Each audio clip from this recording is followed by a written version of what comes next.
Audio Jungle.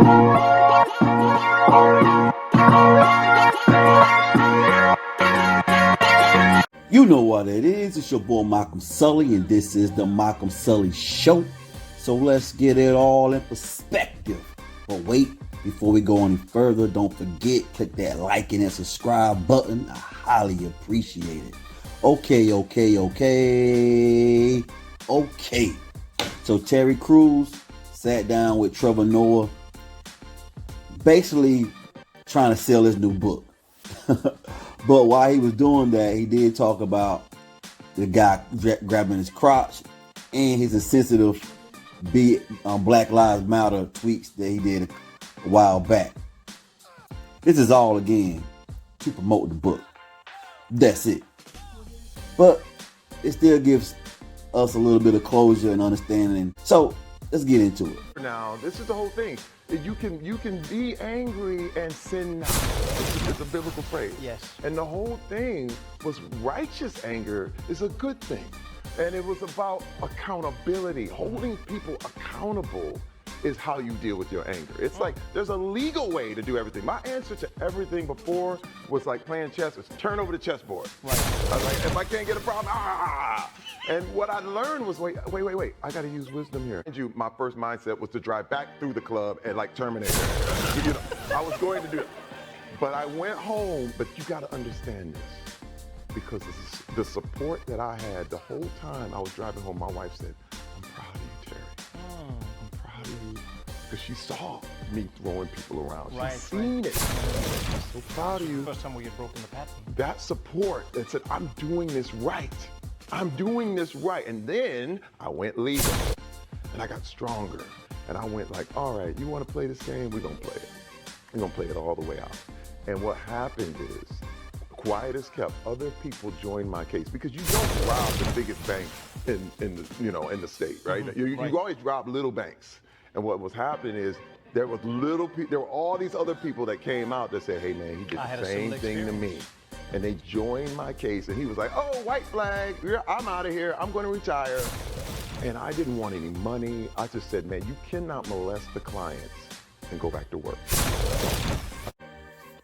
So the thing is with me, he also talked in the interview about how he had an anger issue, how he beat his daddy up because his daddy had beat his mom when he got older.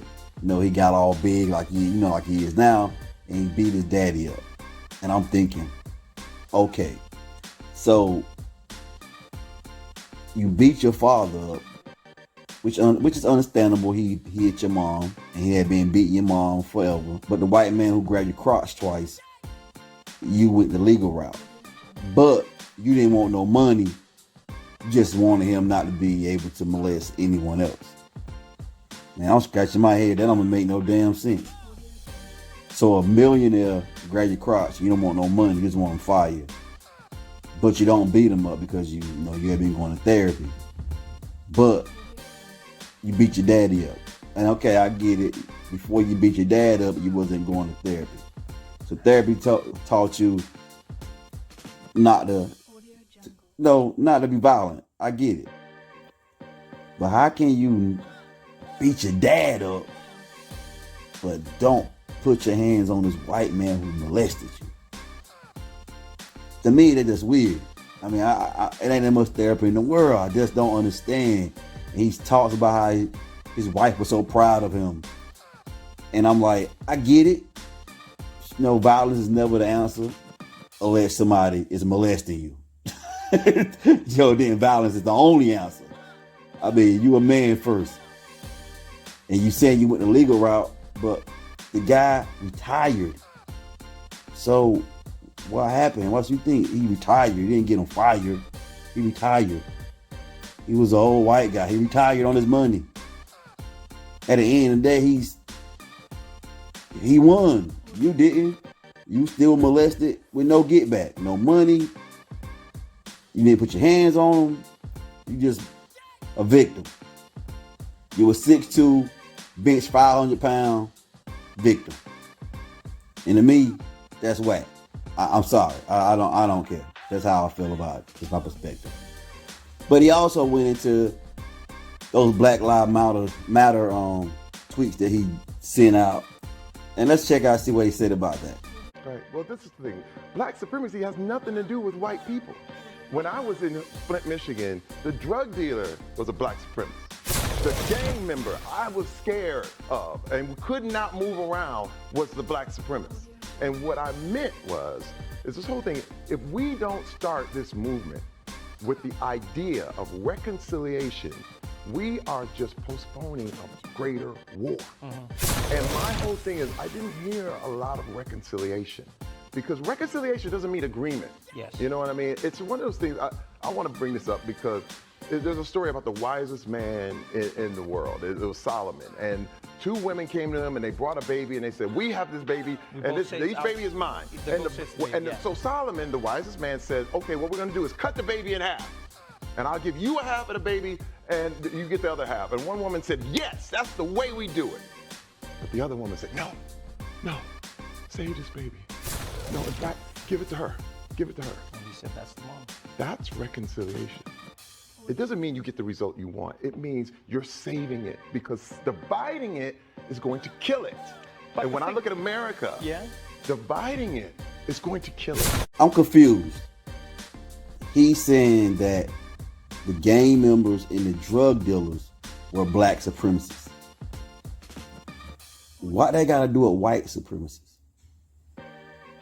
I'm confused. Those black gang members or drug dealers don't stop you from voting. They don't stop black people from getting jobs. They don't pull black people over and shoot them unarmed. I mean, how would they? I get what you're trying to say, but no matter what you're trying to say, the thing is, they're not the same. And that's wrong. That's what's wrong with people. People are always trying to compare things that are not equal. First of all, something has to be equal to each other for you to compare it. If one is different or greater, you can't compare it because they already are different. That's how that works. You can't say, oh, let's compare how a millionaire lives compared to a thousandaire. There's no comparison. One is greater than the other. So it's already been compared. So black supremacy and white supremacy is not the same. Because white supremacy is over everybody that's non-white. Black supremacy is only on black people. It doesn't make sense. And to me, you're still a coon. And I guess people gonna buy this book, and that's all you really care about. Because that's the only reason that you are talking about this. All this stuff is super old, and the only reason you're bringing it up is because it's died down a little bit, and you want to promote this book to get money. That's it. You just want money. You want to be the victim, because these days the victims are the people that everybody loves. Everybody loves victims now.